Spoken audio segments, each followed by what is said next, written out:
Seja bem-vindo a mais uma reflexão bíblica com o professor Jung Musung, teólogo, a quem te convida a nos oferecer chaves de leituras para algumas passagens, essa em específica, o capítulo 20 do Evangelho de Mateus, versículos de 1 a 16, que tradicionalmente se lê nas igrejas no dia 24 de setembro desse ano litúrgico, né? Colocamos como tema Deus paga o que merecemos. A gente tem um encontro no mesmo canal sobre o tema da meritocracia, mas hoje a abordagem ela é mais bíblica.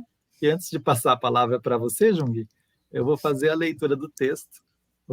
É um pouquinho longo, mas precisa.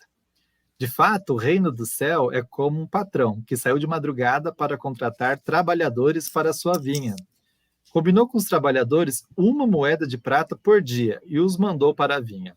Às 9 horas da manhã, o patrão saiu de novo, viu outros que estavam desocupados na praça e lhes disse: Vão vocês também para a minha vinha, e eu lhes pagarei o que for justo. E eles foram. O patrão saiu de novo ao meio-dia e às 3 horas da tarde e fez a mesma coisa. Saindo outra vez pelas 5 horas da tarde, encontrou outros que estavam na praça e lhes disse: Por que vocês estão aí o dia inteiro desocupados? Eles responderam: Porque ninguém nos contratou. O patrão lhes disse: Vão vocês também para a minha vinha. Quando chegou a tarde, o patrão disse ao administrador: Chame os trabalhadores e pague uma diária a todos. Comece pelos últimos e termine pelos primeiros. Chegaram aqueles que tinham sido contratados pelas 5 da tarde e cada um recebeu uma moeda de prata. Em seguida chegaram os que foram contratados primeiro e pensavam que iam receber mais. No entanto, cada um deles recebeu também uma moeda de prata. Ao receberem o pagamento, começaram a resmungar contra o patrão. Esses últimos trabalharam 1 hora só, e tu os igualaste a nós, que suportamos o cansaço e o calor o dia inteiro. E o patrão disse a um deles: Amigo, eu não fui injusto com você. Não combinamos uma moeda de prata? Tome o que é seu e volte para casa. Eu quero dar também a esse, que foi contratado por último, o mesmo que dei a você. Por acaso não tenho o direito de fazer o que eu quero com aquilo que me pertence? Ou você está com ciúme porque eu estou sendo generoso? Assim, os últimos serão os primeiros e os primeiros serão os últimos. É uma discussão sobre merecimento, pagamento e justiça, Jung? E também dos programas sociais. Nós estamos começando com o texto dizendo: Reino de Deus é semelhante. No Evangelho de Mateus aparece reino dos céus. Nos outros evangelhos aparece reino de Deus, né? Por quê? Porque o Evangelho de Mateus é para uma comunidade de tradição judaica, e na tradição judaica eles não usam a palavra Deus, porque isso é uma discussão do Antigo Testamento. Então eles pegam a palavra que quer dizer, mas que não pode usar a palavra. Então diz o reino dos céus. Então assim, você está falando de um reino diferente dos outros reinos. O que nós diremos hoje, o reino do mundo. Como é que funciona o mercado hoje? E a discussão sobre o que é justiça, né? Essa é uma discussão extremamente contemporânea, né? E uma coisa importante, né? Quer dizer, do que nós estamos tratando? De uma questão de um contrato, de você contratar para trabalhar para uma moeda, um denário, ou uma moeda de prata, que foi a tradução mais contemporânea. Tá? Significa o quê?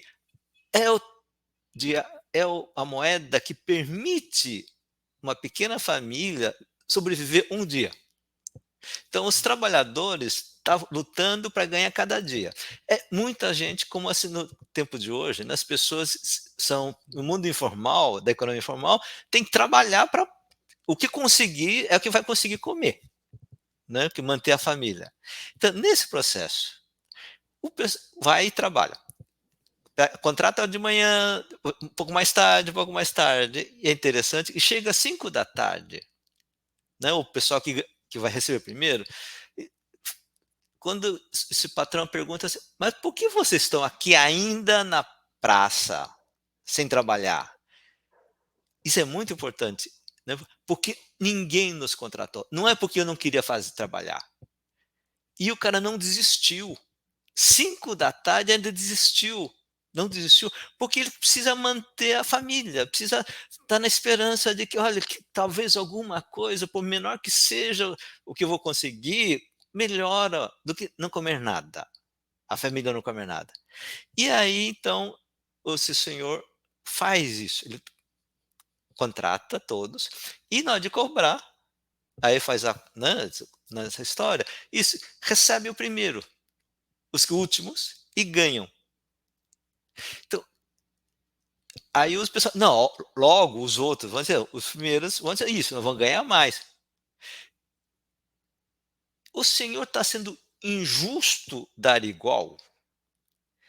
Em termos de cálculo econômico, ou que nós chamamos de meritocracia, que você discute isso de uma forma equivocada, está errado. Mas se você de outro jeito, mesmo em termos de mercado, qual foi o contrato que você fez entre o seu patrão e o trabalhador da primeira hora? O contrato.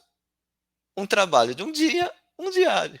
O pagamento do diário, da diária. Então, o pessoal diz, mas espera aí, por que é que esse patrão fez um contrato ruim para o cara de fim? Porque o cara precisa ganhar, ele ganharia, o patrão ganharia mais dinheiro, se chegasse o trabalhador e diz, ó, se trabalhar um pouco, eu vou pagar pouco, e com isso eu tenho mais lucro. No fundo, esse é um pouco a lógica das empresas particulares, capitalistas. E o patrão vai dizer, não, o que há uma justiça que não é do contrato do mercado. É justo que as pessoas que querem trabalhar tenham direito de viver. Por quê? Porque voltamos à discussão que falamos no último vídeo. Né? Quer dizer, o dom principal que Deus dá à humanidade, todos os seres humanos, é a vida. Então, o direito de viver não vem do contrato. Direito de viver vem da condição humana criada por Deus. Então, nós temos aqui a noção da justiça. Se as pessoas, todas as pessoas que queiram trabalhar têm direito a viver. E um outro tipo de justiça que é, no contrato do mercado, a gente faz o acordo. Né? Então, nós temos dois tipos de justiça. E aí, o que eu sei? Mas em termos de mercado de contrato de hoje, não tem direito a ter esse salário. Aí no evangelho estamos não, mas o patrão tem dinheiro e diz, olha, eu vivo de acordo com o que Deus estabelece ou que ensina, as pessoas têm direito a viver e eu tenho condição de oferecer isto. Então, nós estamos discutindo o quê? A nossa sociedade deseja viver de uma forma justa, além do contrato. E dizer, as pessoas que têm desejo de trabalhar, têm direito de uma vida de sobrevivência digna. Sim, mas não estão dando emprego para todos, porque a economia não está dando, etc. Tá, mesmo que eles não conseguem emprego, mas eles buscam, a gente precisa ter um mecanismo de ajuda a isso. Isso que a gente chama de programas sociais. Uhum. Né? Então, nesse sentido, a narrativa, o Evangelho de Jesus de hoje, tem a ver profundamente com um tema contemporâneo dos programas sociais de tantas pessoas passando fome. Uma coisa muito impressionante é como certas reflexões evangélicas parecem ter sido produzidas para os dias de hoje. Elas foram produzidas para criticar outras coisas, mas através dos tempos elas permanecem servindo como a gente reivindicar uma certa ideia que o trabalho é para segurar o seu dia com vida, né? E que se a pessoa recebe menos, ela vai ter a vida ameaçada, assim como nós temos hoje muita gente com a vida ameaçada. Esse evangelho de hoje parece que foi eterno porque é do humano, das relações sociais humanas, esse problema da desigualdade, da injustiça econômica e de como os ricos querem aproveitar dos mais frágeis, os trabalhadores com menos poder, com menos condição de lutar politicamente, para explorar. Então, o tema da exploração e da injustiça começa já no início da humanidade e continua. Por isso que o Evangelho de Jesus vale em tantos lugares, tantos É tempos. uma parábola que Jesus nos convida a fazer diferente do que sempre se fez. As Uhum. pessoas dizem, sempre se fez assim, mas Jesus propõe um Deus que faz diferente. A lógica não é o merecer, é a necessidade. Não segue a lógica econômica do Deus mercado com a justiça do mercado, que é capitalista, mas o Deus de Jesus segue a justiça do reino dele, onde o dom maior é a vida e o direito de viver. Por isso que é um Deus da vida e não do contrato, né? Não da Isso, mas morte. assim, mas não nega o contrato. O primeiro, o patrão faz contrato. Se trabalha o dia, eu te pago a diária. Então, precisa compor. E quando você tem dois critérios, qual é o mais importante? O mais importante é sobrevivência, a vida. Gente, nosso tempo está chegando ao fim. Nós colocamos aqui, se você recebeu esse vídeo por qualquer meio que não foi pelo YouTube, a gente te convida a se inscrever no link que está no primeiro comentário abaixo desse vídeo, no YouTube e no Facebook, e que ele te leva a uma lista de WhatsApp somente para receber essas reflexões, sem mais nada em discussão, nem muita lixo eletrônico, você pode acompanhar ali as nossas reflexões, e a gente se vê na próximo encontro. Jung, Tchau. um abraço. Tchau, tchau.